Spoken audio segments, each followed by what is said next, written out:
All right, welcome back, guys. There is still a delay to the game, of course. 3 p.m., very close. We're getting closer and closer in which we can actually start this one up. But from what I heard, everything was good in the morning.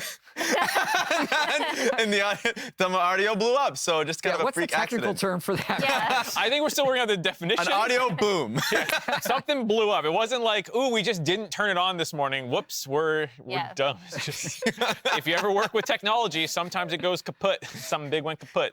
Maybe they got a blow on it somehow, or just started beating it. That's what I did with my TV growing up. I was like, hey guys, I want to watch Dragon Ball, please. No one didn't go back and adjust the antennas. That was the problem.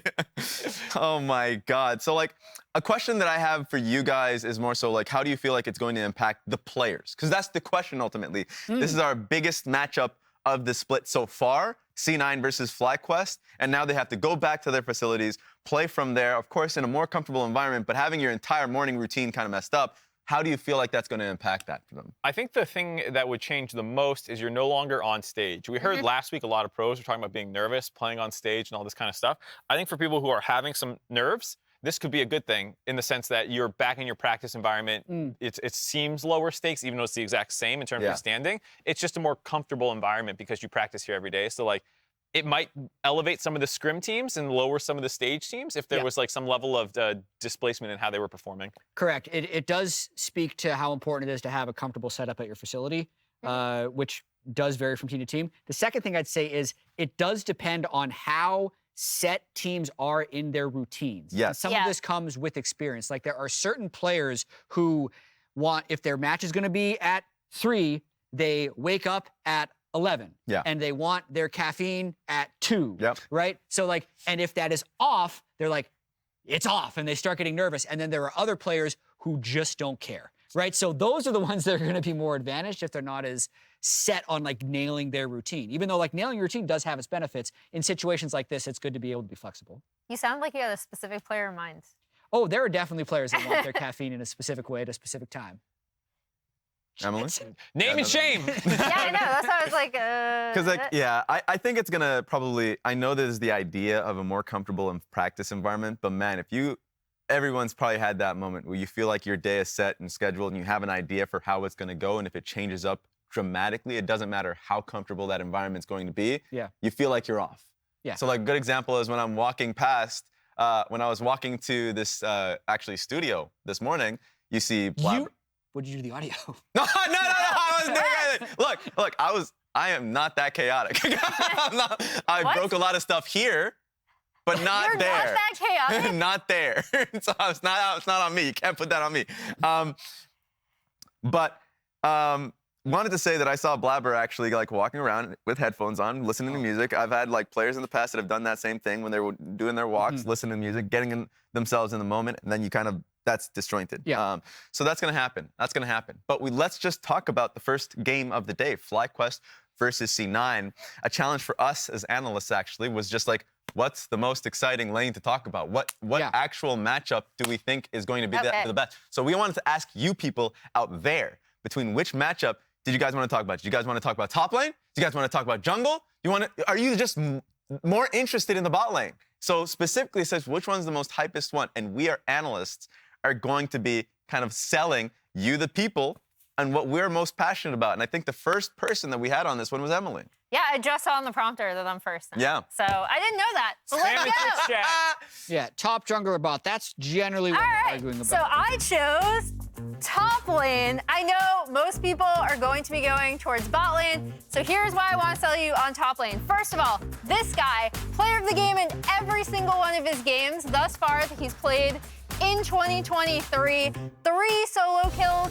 Impact is actually only 1 behind at 2. Impact always has something that he can whip out for a 1v1 matchup. I thought him bringing out the GP, I believe, in their first game was really great. He's obviously like super used to that champion, but we saw it again later. Not super off the wall, but just he always has an answer. This is something I'm really curious about as well, given the level 1s that we talked about. How are these two going to be working with their junglers in tandem with how people have been pathing towards bot? I'm really curious. I actually think this is super hype. These are two like solo kill machines historically, and I think you should be really excited. I'm up next? Yeah, it seems like Mark is up next. All so right. I liked what you had there, Emily. But what do you have to say here? Well, one thing that she didn't have was MVPs. Oh! I got 2 MVPs right here going off against each other in the jungle. Spica won an MVP. Blaber, MVP. Both of them are super critical. 2-time MVP, correct, Jet? I love Spica's addition to this team off TSM, that roster that was in a lot of trouble, and I think him on this team shows how good he can be. He has been, I would argue, the driving force in the early game. Prince is obviously the main carry of this team, but he usually be playing Zarya. It takes a little bit to get going. Blaber is the king of Spring. He's the guy who's always dominating in Spring Split. He is trying to establish another C9 dominant Spring Split. They're 3-0 right now, but if they stumble in the first round robin against FlyQuest, they are going to steal all the momentum. And this king of Spring title that Blaber has kind of earned for himself is up in the air. So I think this is a very interesting matchup, both between these two as well, because they were classmates at the same time in scouting grounds. They both came up around the same time. They've had very different career trajectories. I'm just really excited to see them go off against each other. Chat, spam mine. Jungle, jungle. No, and I would support your point. I would say something about that. The only problem is, me and Jat have a different opinion. I understand. I feel like we're at a disadvantage. You guys need help. Because Twitter chat doesn't have as many minutes to spam Prince versus Berserker, but this is clearly the best match. Clearly. Imagine that somehow Prince comes into the LCS, already has accolades, by the way, all pros in LCK, tied with player of the split with Ruler. In contention as the best AD carry in the world. Prince comes into the LCS having faith in this organization that he can do it here. One thing that he said in interviews was that he was just like really happy about how serious the players are and should be able to be the best AD carry in the region. Yeah, Berserker as well. Gumiyushi's understudy before joining Cloud9, defending LCS champion. And the most exciting thing about this, I think they're the 2 top AD carries in the entire league, and the teams haven't scrimmed. Yeah. So even they haven't experienced playing against each other until this moment. That's funny. I mean, I agree with you because on stage at least. Yeah. On stage, at home, on broadcast. But the main thing that I agree with you on is just the idea of like the fact that they haven't scrimmed each other because they assume that both these teams. Oh, okay, get at. Oh, bot lane matchup. Sorry, Yeah, I just fell asleep while you two were talking. All right, what are the results? What are the results? I won, right? What do we?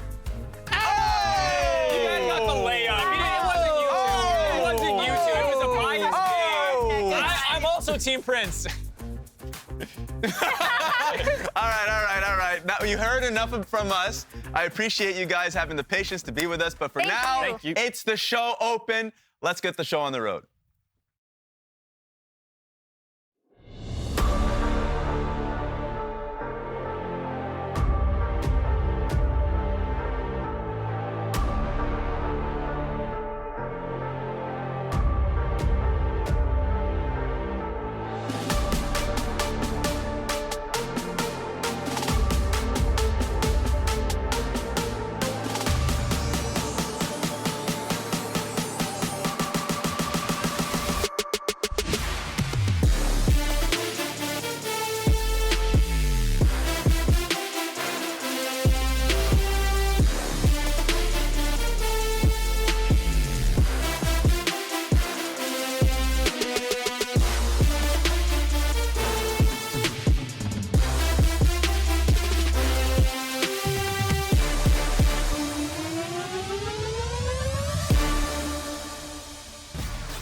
What's going on, everybody? Welcome back to the LCS. It's finally time. We made it, baby. We got there, buddy. I'm CaptainFlowers. That's Kobe. And that's my camera right over there. Hell yeah. All right. But now we are ready to go. We're ready to start this one off. We got the official. Oh, they juked us again. Turn back. So I felt really bad because all of the FlyQuest and Cloud9 management were here in the audience, and it got delayed. Some of them had to leave. So I said, hey, give me some merch. I'll sell out Is for that you guys. Mateus's jersey? This is literally We got their Mateus. social media manager's jersey. Yeah, we got Mateus's jersey. And then we got the and a FlyQuest signed poster. You can go pick these up.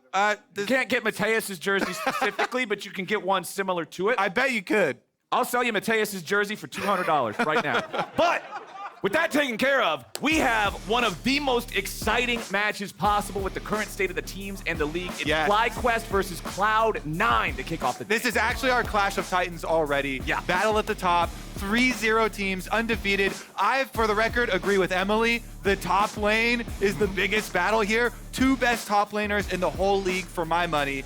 Really excited to see Fudge go against Impact. Fudge has gotten player of the game every single time he's played. We'll see about the question of who gets Cassante this time around. Yeah. There are a lot of champions that you can play around him. I think both Fiora and Jax kind of skill matchups, depending which way you want to go. Gwen very good directly into it, but it looks like so far we're targeting jungle in the bans thus far with Maokai, Elise, Wukong, and Sejuani all in the ban phase. A Vi would kind of top it off for me as the top tier right now. I absolutely love Vi with the Black Cleaver buffs. Can't talk about it enough. Well, Varus is the only non-jungler ban here in the first phase of this game. Cloud9 running out the clock, making sure they think about whoever they want last year. Okay, getting rid of Azir. I like this a lot because it gets rid of the boring mid lane matchup of just play to scale. But now, Cassante is up. We also still have that Vi, like you just mentioned. Plenty of things available here to see how FlyQuest wants to start this off. And bottom lane's kind of wide open. With so much attention paid to jungle in the ban phase here, a lot of bottom lane is open. Of course, there is always this push and pull over the pushing bottom lanes. Heimerdinger is available, Ashe is available, Caitlyn Lux is available. Looks like they're going to go for the Caitlyn really quickly on FlyQuest side, so I think Cloud9 will want to grab a jungler along with, I would assume this is a support Ashe.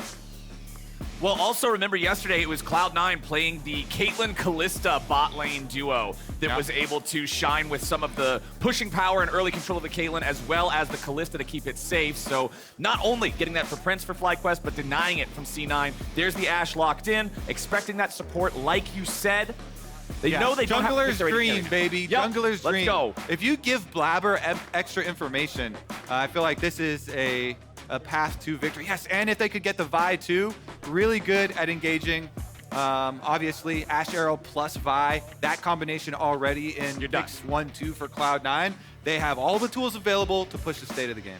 Now, FlyQuest, how do you want to respond here? You mentioned Caitlyn Lux. FlyQuest is feeling the same thing. This is a classic power lane early on. They'll have control. They have range. You get caught by a snare. Oh, sorry, here's a cupcake. Sorry, here's a headshot. Sorry, here's a net. Sorry, here's more. Cassante gonna round out the first half of the draft here for FlyQuest. You said you were curious. Is Fudge gonna be on it? Is he gonna be against it? Well, now we're gonna have to see what they want to pull out against this. Okay.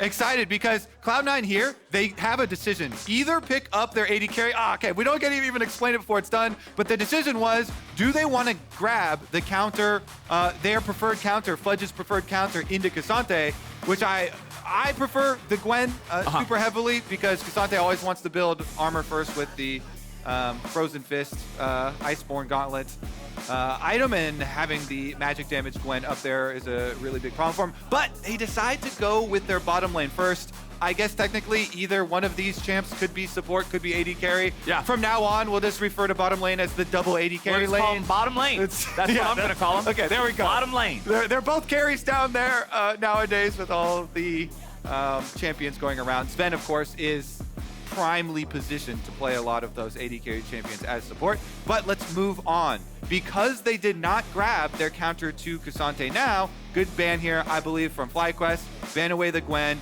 Then you're still thinking about the Jax, the Fiora, kind of those more skill matchup-y ones. And meanwhile, Cloud9, since they have their jungler, trying to further whittle down on this pool with the massive amount of jungle bans. And Spica's really going to have to dig deep. You could go farming, Graves, Udyr even, pretty good farm-style junglers. Well, there's the Graves eliminated. Nocturne is not a very common pick these days, so really digging deep into that jungle pool to make Spica have to go a couple of tiers further down. The Gwen is banned away. Do they want to take out something else like the Jax as well, or do they want to focus the mid lane instead? FlyQuest have a little bit of time left to think about this, think about what they want to target here. Fudge has been a standout player, but no, the Kassadin, this has been being banned almost all the time, most times in second half of the draft if your opponent doesn't already have their mid lane locked in, so that's off the table. Yeah, there was a very small nerf to Kassadin's E. Berserker Cloud9, Spring Split MVP, the shout out already, calling their shot. And then there we go, we get the answer. The Fiora is let through, of course, so it's going to be the Fiora over the Jax instead for Fudge. Very excited to see him versus Impact up there. Meanwhile, what is going to be the blinds from FlyQuest? They have to blind mid lane. VicLa feels confident on the Sylas. Okay. Akali is available for that classic World of matchup we saw all of World. Yep, the World's basically. 2022 special, baby. And figure out what Spica can go with, because so many jungles have been banned here. You're really pushing it. I prefer the Udyr. Graves definitely banned away, and it's Amumu, baby! Amumu previously has been shunned throughout the history of pro play. It's his lore. And it is lore accurate. But ever since, 2010, Amumu's been kind of shunned out of the pro meta down into the lower ratings because, it's very straightforward champion. Just hard engaged, doesn't have a lot of escapes for himself.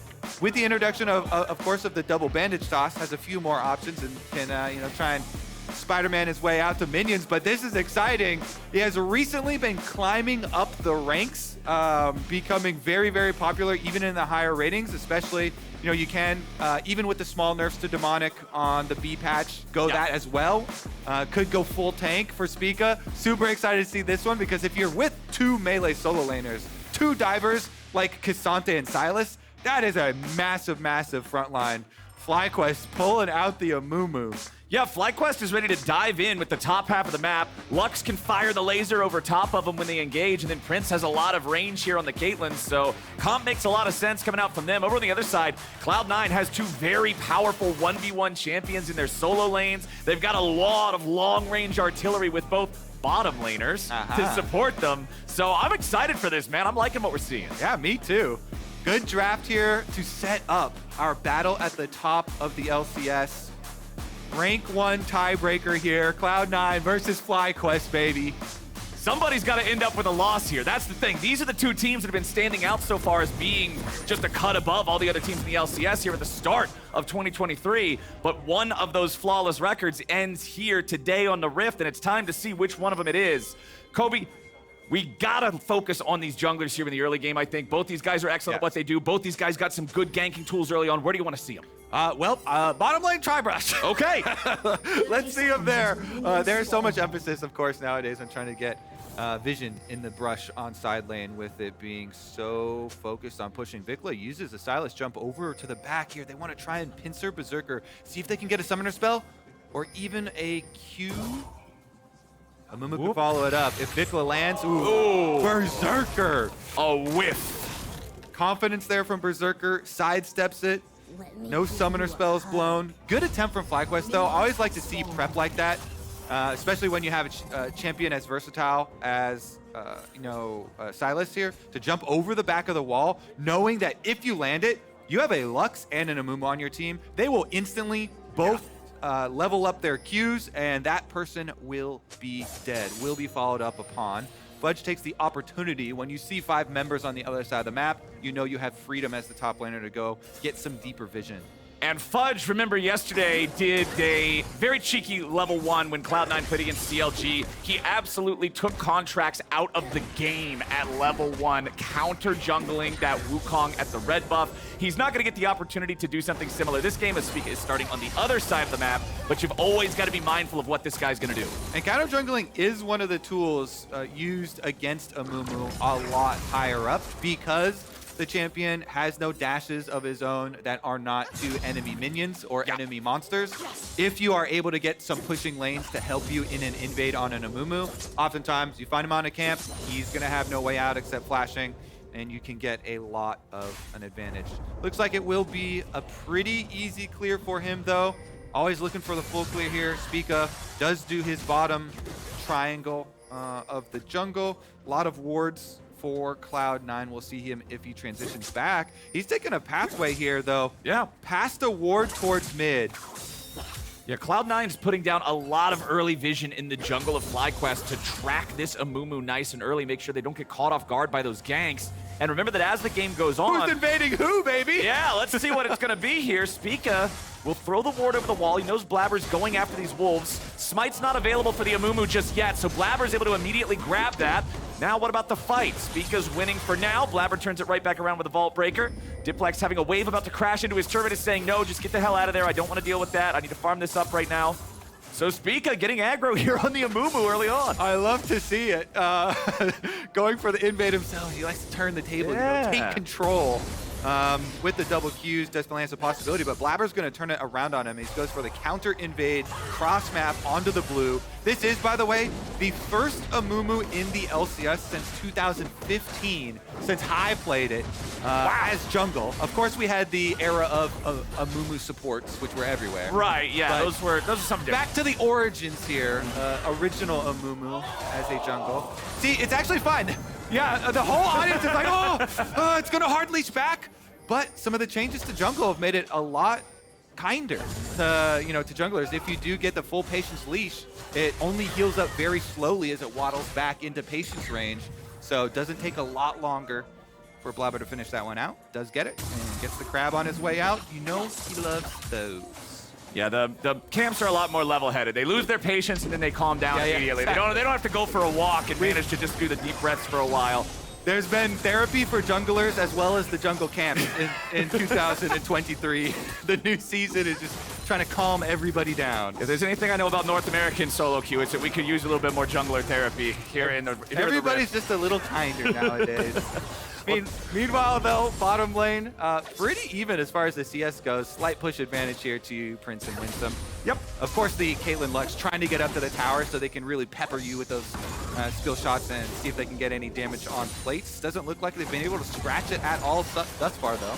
Yep, just gonna get this wave crashing in there, continue to throw out those spells like you're talking about. Caitlyn Lux love being able to control the lane, use the power of that range and that poke when you're stuck underneath the turret, force you to miss farm, force you to trade your health to try to contest it, and we'll see how well they're able to keep running things down here in the bottom lane. Prince, of course, being a standout performer so far for FlyQuest. We got to see him have an incredibly flashy display yesterday on the Lucian, really just showing mastery over that short-ranged AD carry, and so today, we're gonna get to see what it looks like with the Caitlyn. Honestly, I've been so impressed with Prince. I feel like he's shown mastery over every AD carry he's played thus far in the LCS. Absolutely playing them to their extremes. The Zeri, the Ezreal performance as well. Each one trying to play on the edge, squeeze out more damage, be as annoying as possibly can to the opponents while remaining safe still. So I too am looking forward to what they can accomplish here. Caitlyn Lux, of course, always trying to push up, see if they can get any turret plate money. Yep. Problem is, Blaber here on the vibe does have the experience lead over Spica with the counter jungle that he was able to get off, stealing away the blue buff, and also has a vision of him right now. And of course, this is the reality for poor little Amumu. With Vi being able to jump over the walls like that, Blaber's going to feel a lot more comfortable, a lot more frequently, moving in, trying to get down some vision, seeing what he might be able to poke around and find here. As mid lane, VicLa and Diplex both level 6. Looks like we're going to get a full-on fight here. Nice bandage coming out from Spica as Diplex tries to get away. VicLa flashing back over the wall now. Spica ready to counterattack. He's used both bandages now. E2 from VicLa. The Sylas damage is there. It's first blood over to FlyQuest. Diplex trying to get away from this one. Spica waiting a little bit more for the next Q. There it is. The flash don't matter. A double kill to VicLa. Amumu's found his friend, Flowers, and the friend is VicLa. The friend is Sylas. The chains, the whips, everything here in the mid lane. 2 Q stunts for Spica, everything landing there for FlyQuest, and Cloud9 overchased over the wall. Blaber tried to flash to finish off the kill onto VicLa, but VicLa too quick already, using his flash as well. Let's take another look at it. Spica, since he knew he had this lead, look at the jungle right now. He's got the space lead over Vi in the river. He'll be here first. Diplex, the communication here should also be, hey, Amumu's in that brush. So early health lead. VicLa then tried to use the ultimate. Then he just dashes right back over the wall. Blaber and Diplex just barely too short to get the kill onto VicLa. And then they're too far as Spica is able to lock them down, allow the Sylas to follow up as well. Another bandage shot. Spica hitting every single one in the 2v2 here, allowing VicLa to follow it right back up. And that is massive. When a Sylas gets the first 2 kills in the Sylas Akali matchup, that thing never goes back in the Akali's favor. This is so good for FlyQuest. Somebody get Scout on the phone. Ask him what it was like playing Akali into a fed Sylas versus Zeka. I still remember that matchup from Worlds. That was not a pretty one to see. To be fair, Zeka smurfed both sides of the matchup multiple times in different circumstances, and and really is kind of the king of this. One of my favorite, actually, metas, by the way, of having these two melee assassin-y-ish solo laners. But yes, of course, with the big lead here for VicLa, FlyQuest, their game plan gets very easy. Yeah. Now you've got this three-person melee champ dive that we can force, that we talked about in Champ Select, that gets to play around a fed mid lane. So VicLa constantly going to have this mid lane pressure. Spica uses it to take the Rift Herald instead of the Dragon. So although Cloud9 do get to trade and are trying to pick up this Dragon and should be able to while Spica gets the Rift Herald, so many teams really prefer that early Rift Herald for the snowballing effect. It's worth so much money now with the extra 200 gold that was added several patches ago, plus the turret plate money on top of it. Zven is trying to get away from these guys here. There's your stolen arrow. Nice flash away from Zven to be able to get away from it. I like the attempt from VicLa there to secure the crowd control that would have been able to provide that kill. FlyQuest plus 900 gold. Herald in inventory. They'll have the full timer on that to get plate value out of it wherever they want to drop it. Yeah, I honestly would put it mid lane as well. You just want, I would just want to further ram this Sylas into the enemy territory. Okay. Take down mid turret. You get him even more fed by getting some turret plate money on him. VicLa get his early Rod of Ages stacking, so you can further accelerate the scaling. It's just so many good things will happen out of this mid lane if Spica continues to go there. Level 6 on Amumu. There's so much lockdown here. You know, he's already been hitting every bandage toss if he can have the ultimate as well. It basically guarantees the full CC chain for both him and Sylas. Cloud9 though, they need to take a breath, take a step back. Yes, they've got a problem in mid lane, and they're facing Caitlyn Lux on bottom side, which is perma-pushing. Hopefully for them, Fudge can start to do something on top side with his Fiora answer into the Cassante.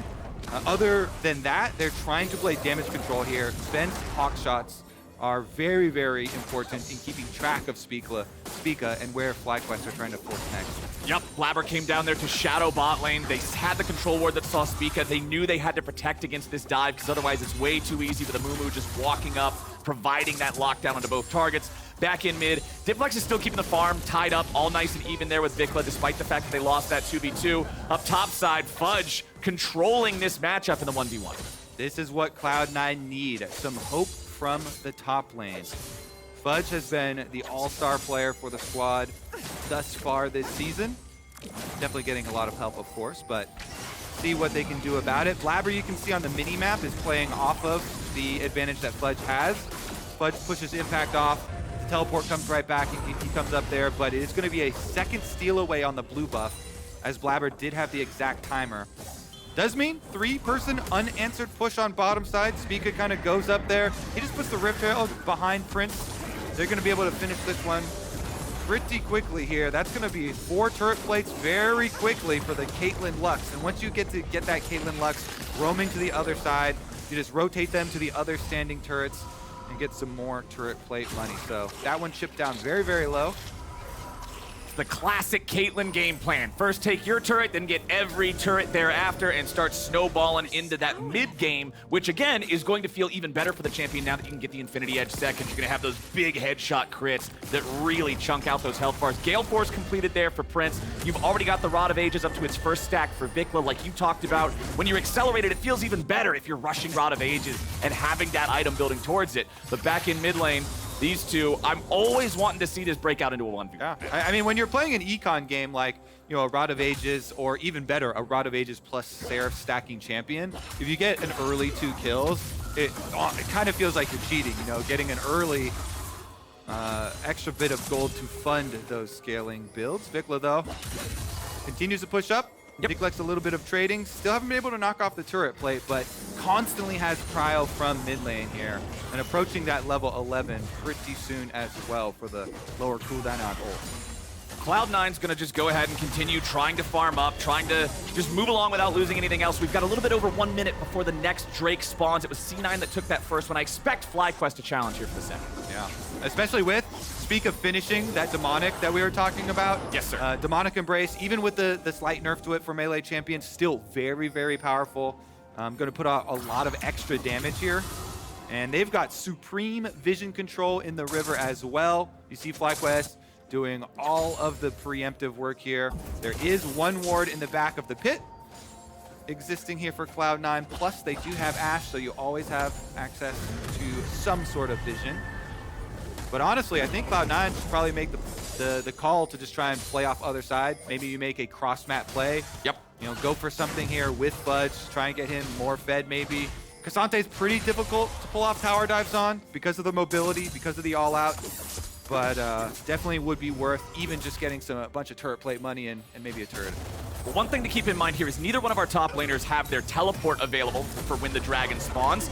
And even if mid laners want to teleport into something, teleports will not be unleashed for another 20 seconds after the Drake spawns. So something to keep in mind in terms of the positioning, the flank angles, and how the teams want to set this up. Winsome's going to clear out some of these Cloud9 wards that have been spotted by the Scryer's Bloom, just using the E over the wall to make sure nobody from C9 is setting a trap. Yeah, I mean, there's no way Cloud9 want to fight this. Look at this. 1, 2, all these items completed here. Yeah. When we've got a bunch of just pieces on the other side in inventories for Cloud9. So Dragon number 2, not the scariest. Looks like both teams not paying a lot of attention to it. And Spica here for FlyQuest even has opted to protect top side instead of overloading their resources towards that Dragon, towards the other half of the map. And it sounds like FlyQuest has a similar read to what you were saying you hope to get from Cloud9, right? Is make a play on the other side of the map. FlyQuest is saying, well, let's shut that down if that's really going to be what they attempt.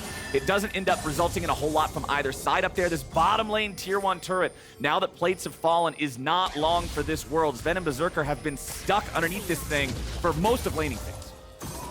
Yes, they have. Playing against the Caitlyn Lux lifestyle. They actually have been CSing pretty well for themselves, but yeah. Of course the Rift Herald definitely doing a lot of damage and kind of boosting Prince up to this Gale Force completion. I always love the call too as well. Just skip your boots, finish your Gale Force. That's the only mobility you need. Quick little dash. Quick little dash inside combat. Don't need to walk around too much as Caitlyn. You're like a siege tower, basically. Oh! Impact going for the outplay on Fudge, and he gets some. Nicely done from FlyQuest top lane. Nice stuff, yeah, right into the turret with the flash use from Fudge as well. Impact, all he had to use was the Ghost to try and get the angle there. His tower's been taking a beating due to the demolish of Fudge, but another kill for FlyQuest. 3-0 now already. This is the first time we've seen Cloud9 sweat this much. And all over the map, too. Yeah. Bottom lane, constant pressure. It's a Caitlyn Lux, always pushing in. Mid lane, they won the 2v2 mid jungle skirmish early. And now even top lane, even though Impact got his turret pretty low here with Fudge's demolish, he's able to get the nice setup there. Into the W, then ult with the all out, reset your W, finish off Fudge. If Casante knocks you back underneath his turret with Q3, you know you are going to have a bad time. Fudge tried to get away from it, but it was too little too late, and just no way to get out of that one. C9 now looking to start up the second Rift Herald of the game. Remember, it was FlyQuest who took the first one. It's FlyQuest who got the second Drake now, so that's tied up, but it's FlyQuest who don't seem to be willing to just let this go. Impact's going to be the first on the scene, ready to challenge this, but C9 has all 5 men ready for this Herald. I don't think FlyQuest should have to let anything go. They have such a good lead here over Cloud9. They're going to brute force shove them off the Rift Herald.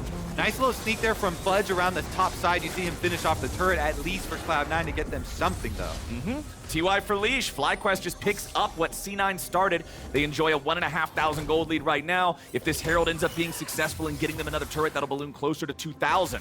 Okay, so eyeballs on Ashe Arrow plus Vi combination. Cloud9 are looking for a pick here. They have a lot of ranged tools. Can't get up the wall. Impact trying to fight off to the side while VicLa is enduring Fudge's assault. Now Impact jumping back over the wall there with the all-out, looking to isolate Blaber. Over the wall comes Spica. It's going to be a killing spree for VicLa.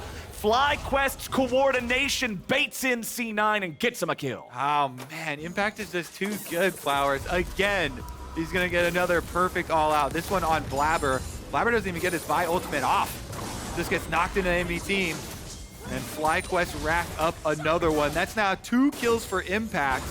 Yeah, he was getting pushed in a lot early, but with those kills, that's funding a very, very scary Cassante. And we have all seen at the hands of Fudge even what this champ can do as you go towards the mid game. Impact is just a force of nature, man. Guy's been playing League of Legends for a decade now, and he still remains at the top level of top laners here in the LCS. And you've got VicLa, the Sylas that won the 2v2 mid jungle early. with 2 stacks on a Dark Seal that he picked up on top of his Rod of Ages that was purchased so early to start stacking so quickly. 3 kills to VicLa's name. It is looking so scary for Cloud9. They basically have to get a pick away from other people. Well, VicLa's trying to get away now from Blaber and Diplex, who are looking to take him out before backup arrives. They're going to get first kill of the game here for C9, but it will be traded back as Spica finds Zven. Now Impact gets to escape from Fudge. A little bit more damage flying out there from FlyQuest as Fudge has already used the repose. Berserker opens up with a curtain call. Not finding a whole lot of damage just yet. Going after Prince. He hits him with 4th shot. That's going to force FlyQuest to fall back a little bit further. C9, it's a 1-for-1 trade, but they have much better health bars. Unfortunately, there's nothing for them to take off of the victory. Really good kill, though. Even though it is traded over and you drop a support kill there with Zven going down, you're happy to take it. That was a bounty on Sylas' head. VicLa going down, really big morale booster here for Cloud9. Getting that extra gold in the pockets of Blaber for the Vi. He finishes his Kempuk Chainsword, which, by the way, is a worse rush item now. Even though they did buff the Grievous Wounds, they reduced the attack damage. I would highly recommend the recently buffed Black Cleaver. Yeah, 3 extra 5 AD, 50 HP. We already saw the pickoff, of course. Really nice job there from Blaber with the Vi ultimate. They were able to finish it off. Diplex starting out the 1v1, and Blaber finishing it as a 1v2, enabling them to get their kill on VicLa, get that shutdown. Of course, they did sacrifice Zven, but support Ashe. Not that big of a deal. It's okay. Not that big of a deal. Radiant Virtue just got completed for Spica as well. That's going to be a massive initiation tool when he dives into these fights here to start him off for FlyQuest. And there's just a massive team fight power difference with those 2 items compared to just the Kempuk Chainsword on Blaber. You know, the extra damage from Demonic plus all the healing and ability haste here off its Radiant Virtue. Let's see about the 1v1 though. Yeah. Spica doesn't have teammates. Spica's in a bit of a rough spot here. Drops the ulti, ready to turn it around, and he does it beautifully. Hook, line, and sinker. It's fish in a barrel, and they're all wearing Cloud9 jerseys. FlyQuest, they get the mid laner, they get the jungler, and they get their butts to Baron right on spawn. He's so much tankier. That Radiant Virtue you mentioned coming in handy, healing him up as he's walking away after the ultimate. FlyQuest gonna burn down this Baron. Zven sticking around. Zven? Buddy, pal. What are we doing there? That is not what the doctor ordered here for Cloud9, but it's a prescription for success for FlyQuest. 8-1, 4,000 gold ahead. Baron at 20 minutes and 30 seconds into the game. Fish are not food. They are friends. Just like support Ashe. Supports are not food. They are friends. Nope, they're actually food. Support Ashe goes down again. Yes, nice little slip over the back of the wall for FlyQuest. Flowers, this is only 20.5 minutes. That was a very early Baron pickup for them after the pick, after the kill, where they thought they had caught the little Amumu. But in this case, little Amumu did in fact have friends, and FlyQuest are trying to get back in time to force them off the dragon as well. Can Cloud9 burn this down? It's a Mountain Drake, the tankiest of dragons. Yeah. 5,000 HP left on it. FlyQuest managed to bring the whole team here in time. And as soon as all 5 men show up, Cloud9 knows there's no way they can take a fight in open ground. They are way too far behind. Their opponents are buffed by Baron. It's only second Drake of the game for Fly. It's not worth fighting. So FlyQuest are going to take that one. They only have 1 turret taken so far, Kobe. There is so much standing gold on the Rift right now that FlyQuest can just add to their pockets with the next 2 minutes of this Baron buff. Yeah, they are feeling supremely confident right now. Guess what? We also got our 10 stack Rod of Ages. VicLa's level 15 now on that Sylas. When we said scary things were coming after winning a mid-jungle 2v2 for the Sylas side, yes, those have manifested. 6 stacks on the Dark Seal. Got the extra level already off the Rod of Ages. Zonya's done as well, so he can just go super ham into the team fight. Problems are building up if you're playing for C9. They gotta find some sort of a way to stabilize here. Radiant Virtue at least finally done for Blaber, so he'll be a bit more survivable when he goes into these fights and tries to start things off here for the squad. Infinity Edge complete for Prince. There's the Caitlyn 2-item power spike that feels really juicy with those headshots like we were talking about earlier. They gotta be so careful. Anybody gets caught out by Cassante, by Sylas, Amumu, everybody except for Caitlyn has some CC, and then Caitlyn just click, click, boom. Click, boom, indeed. Looks like Prince doesn't have to do as much heavy lifting this game as he has previously. VicLa's gonna handle this one no problem. Impact has been doing quite well, as we've stated many times as well, on the Cassante. He's trying to set one up here on Fudge again. Oh, and they just immediately go to burst Fudge down. They'll take him out. Bye. Even through the riposte, it won't matter. Impact gets the kill on that one. And with the Cloud9 top laner dead for the next 40 seconds, and Baron still up for another 30, we'll see what FlyQuest can find with this. Spica has no ulti. It's Blaber's Q flash that finds him and hits him, and it looks like they should be able to finish the job here. Nicely found by C9. Good on Cloud9 to actually get some money back, but it's always going to cost them. The constant map pressure on the other side here with Baron buff. Guess what? Unrelenting pushing here. Yeah. Caitlyn Lux in the mid lane gets a turret. VicLa gets one top side as well. It's, in fact, very, very positive. Net positive here for FlyQuest, despite Spica finally going down on the bottom side. We got to see it finally. The Amumu, no escapes. Yep. Did get killed. Took 23 minutes, but we got there. Now, before they got that Baron, FlyQuest had only taken the tier 1 turret in bottom lane. The Baron enabled them to get the tier 1 and tier 2 in both mid and top. They went from 1 total turret to 5, so the map feels much more wide open, especially around this top jungle of Cloud9. And for C9, it's that much scarier, because now you're walking into Fog of War with nowhere to run. It certainly feels wide open, yeah, for FlyQuest. Meanwhile, Cloud9, they're living in a little living room. They're just actually all living in the same closet right now. There's like, we're boxed in. We can't even go into our own jungle. Ooh, we can barely go out of our own base. And Impact is not going to allow Fudge to have any fun here in this side lane either. FlyQuest grouping up, bringing a lot of manpower down here to take out this last standing tier 2 turret, while VicLa remains in the mid lane to apply a little bit of split pressure somewhere else.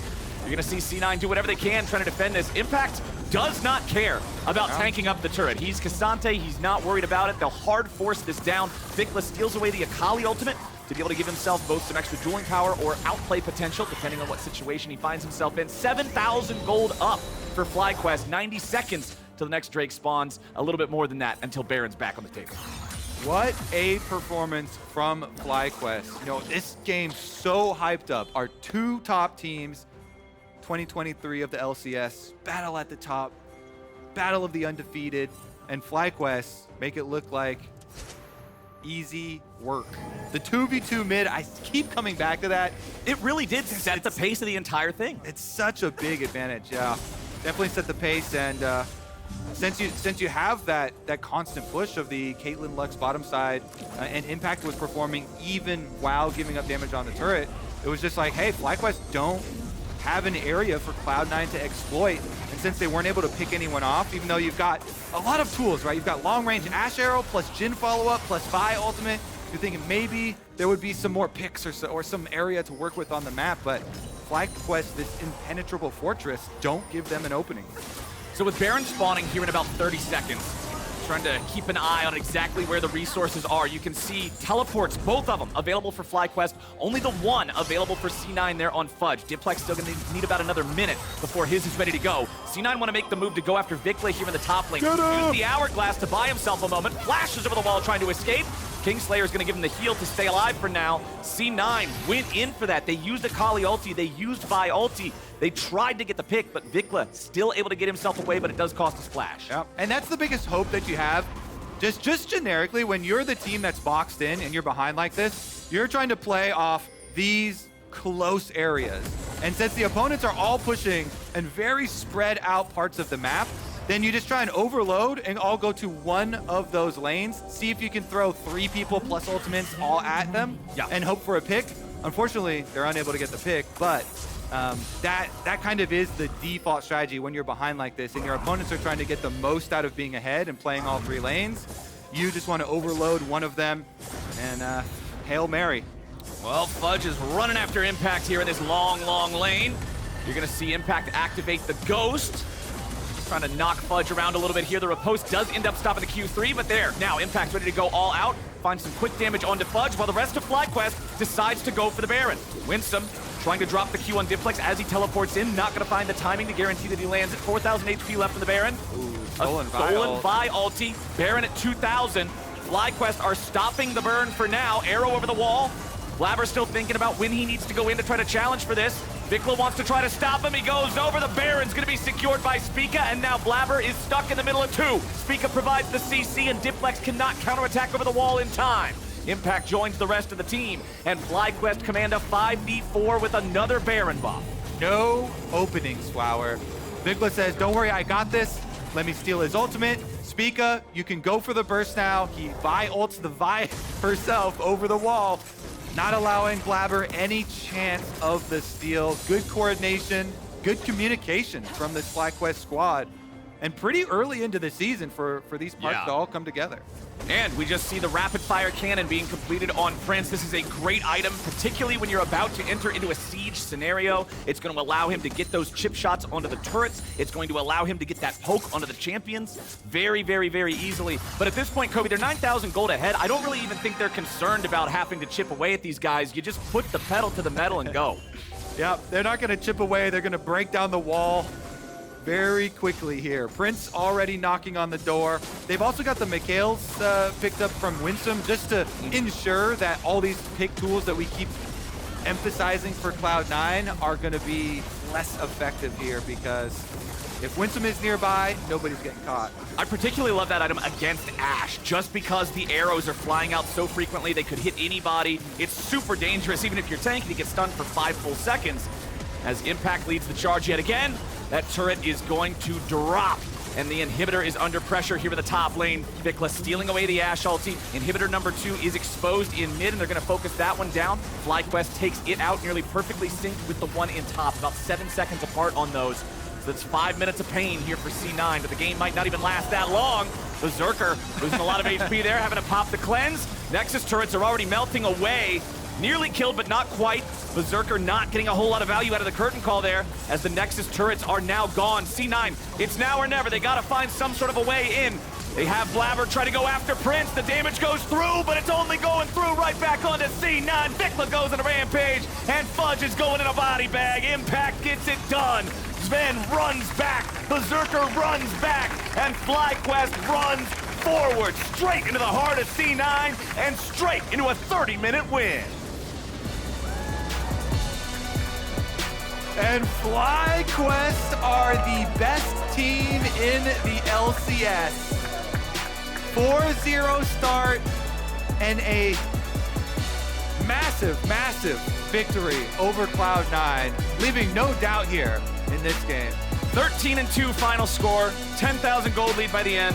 First Baron at 20.5 minutes into the game, got the second one by securing it very, very well. Honestly, these guys just look like a machine. This organization made big moves in the offseason. Obviously, high-powered, imports coming over as well, but being able to get Impact, Spica, putting together this entire roster and the pieces without even the entire intended starting roster already finding so many wins. Really big stuff here for FlyQuest. Excited to see where this team goes, and of course where Cloud9 bounces back, because they have shown so much better performances than what we saw this game. Well, the top 2 went head-to-head, and it looked a lot like a FlyQuest highlight reel. So let's hand it over to the LCS Lounge to break that one down. Well, damn. Welcome back. That was a shellacking. You wait so long for I a know. game, you hope it's a little longer. Yes. Let me say that. Did we decide what the hypest matchup is? Because I saw a solo kill happen top lane. I'm just Yes. saying. Okay. Yeah, weirdly enough, I think bot lane won that vote by like 65%. It was always going to That was the most boring bot lane. It was. Yeah, nothing happened. top lane. There's action literally happening everywhere else except for the bot lane. Let's just throw up the draft. I think that one, to me, was the most exciting part about this one, just because we saw Amumu. an Amumu. Yeah. So, did you guys even anticipate Amumu being picked in competitive play? Not as a jungler. We've seen the rogue Yes, Mumu support. support make a return occasionally. But there are, 4, 5, There's a lot of jungle 6 bans. They jungle went, bans yeah, they went here. 4 or 5 in the jungle. Yeah. Graves, Nocturne, Maokai, Elise, Sejuani, all banned away Wukong. And if someone's going to do it, it is going to be Spica. Yeah. He plays a lot of this stuff, this garbage in solo queue. But it ended up working out really well. It fit the comp, and he hit the item power spikes at just the right times. 100%. I mean, if we're talking about items power spike, I know at the very beginning, during waiting room, we were talking about champions we'd like to see, and one of the topics, or at least the topic I touched on, was like demonic embrace backpack. Yeah. And that is legitimately what makes Amumu great. so far. Not great enough to be picked, but I guess so far, Spica found a lot of success with it. But I say success. It didn't start out early in this game. Is there something you would like to talk about Who's here? ready for some jungle pathing? I'm down for jungle pathing. This is Wise Cam, so we're gonna find. I'm quite the clip. interested in if we actually have the clip that's loaded right now. If it Yeah. is loaded, great, fantastic. If it isn't, we can talk. If a little it bit longer isn't, we'll about just run it over everything. True. Look at you meticulously. I know. Every replay we've Emily probably Raz, done. oh my Scroll God. down. No, Eh, No, it's not up yet. Speak Oh. early. There we go. Okay, perfect. Okay, cool. So the big thing here is actually pause. It's going to be Look at those early two wards. wards. One here that was placed by Diplex. I should have used the circle tool, I guess. It's fine. Then this other one here that was placed by Fudge, right? And these are going to end up being really important because Kobe touched upon this on the cast previously, but Amumu can be exploited through his early pathing, right? So he's going to go down. He's going to end up doing Krugs. Blaber is going to make his way over. What's going to happen is Spica, they kind of talked about this. Spica might have made the assumption that they were going to do vertical jungling. They see him coming up. He does end up contesting Blaber here a bit, but Blaber is going to end up coming over, being able to invade. The other thing I really want to point out here is the fact that top is pushed all the way up, Yeah. right? So not only did Fudge get that early ward in here, so they were able to track him here and here from Fudge and Diplex's wards, but also they already know where he was from Spica's invade. Blaber comes right around this way. He's gonna end up going for Crab, of course, but then Spica, you know, he's gonna be sad and moo-moo. Very All he sad, does on to do brand. is, yeah, right? He ends up picking up wolves here, but then the invade happens. They're actually able, I believe Blaber's actually able to keep the timer on that and routinely ends up taking that blue. Of course, this does not end up deciding the game. But yeah, I did want to cover it just because it's something that the casters touched upon. It's something that you want to keep in mind when you're like, why haven't we seen this champion necessarily, and like, where can he be exploited? He actually did make up for this in that mid lane play that ended up setting VicLa ahead, who then became like a massive factor in this game. Yes, and I think a lot of people are going to be asking questions of why he didn't just, or at least Amumu, after pushing by out of the jungle, didn't just go for blue himself. But Yeah. something we were talking about immediately before was the fact that you mentioned top lane being pushed out, bot lane was pushed out, and he would have been collapsed by both the Cloud9 bot lane and the Cloud9 top lane. So he was actually completely cut out of trying to take both buffs. Yeah, and for me, this was a really weird game. It was super one-sided for FlyQuest, and they do deserve the win, but the 2v2 that happened at level 6 and the fact that they got multiple kills right at 20 minutes to get the first Baron, I think accelerated the game more than would usually happen. But that is going to do it for us here in the LCS Lounge. Before we head to break, Mark is standing by with Cloud9's owner, Jack, on stage. Hello, thank you all for joining me. I'm with Jack. Unfortunate losers interview, but this is a weird day, so we're grabbing who we can to talk to because there's, as you can see, no pros behind us on stage. But thank you for doing this. Yeah, no problem. Sorry about the loss, but I'm glad I can help out here. Well, I mean, I think you guys are definitely overall still doing very good. It's been a weird day. Can you walk me through what it was like? Because you were here with the pros initially and then had to go home. So, like, how was that? Yeah, it was, we had a really good start of the day, had our breakfast, had a warm-up game. We got here ready to play, and then we were told, hey, go home now. We're going to play at home, which is really awkward for me because I usually go with the team wherever they're going. What happened, though, is I had like family here. I had some sponsors here. I had my Valorant coach here. I had a bunch of friends here. So I'm like, I'm just going to hang out and watch the game with them. So you're blaming that on the loss, right? I think... Yes, absolutely. Yeah, there you go. Nor in studio you had him. No, FlyQuest is a great team. You know, I saw Papa Smithy earlier, and he basically was telling me, like, look, you've stole our CEO, you stole our next CEO, and you just announced that you stole our merchandise person. We should get the win. I'm like, okay, we'll give it to you. Yeah, that's very nice. Bigger picture, stepping back, you're still 3-1 at the end of this week, still very good. Were some memes as usual that C9 lost the offseason when you picked up Diplex. People were not 100% familiar with him. I mean, clearly we did. I mean, we lost. You're gonna blame him? No. If we had Jensen, we had this. No. I mean, I think at this point, if we don't lose the offseason, that's dangerous. I actually get uncomfortable when people start trusting my moves, and so maybe that's the reason why we lost. Yeah, okay. But overall, how has it been with the team, seeing their practice, those kinds of things? Obviously, a pretty hot start. Yeah, scrims have been really great. I think Diplex is doing phenomenally. He's really adapted to our team. He's really bought into our culture. The players really like him. So we're really happy with what we see. Nice. He's definitely been a good surprise. German sneaky, looking very good.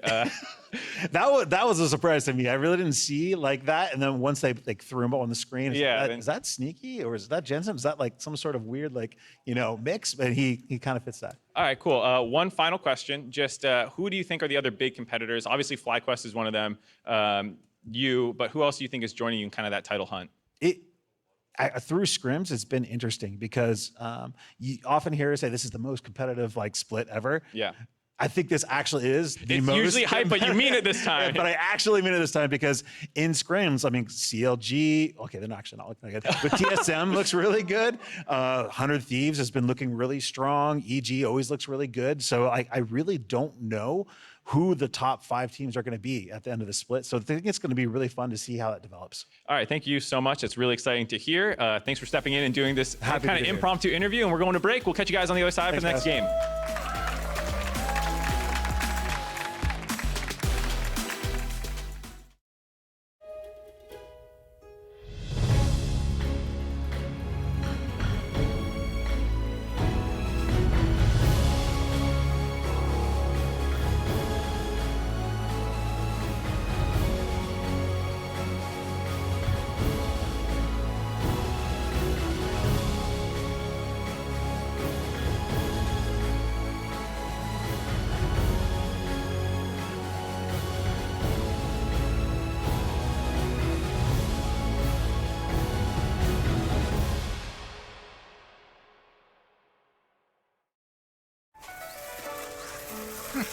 Typical beginner's mistake. Yes, they all start from the outside. So, will we help him? What else?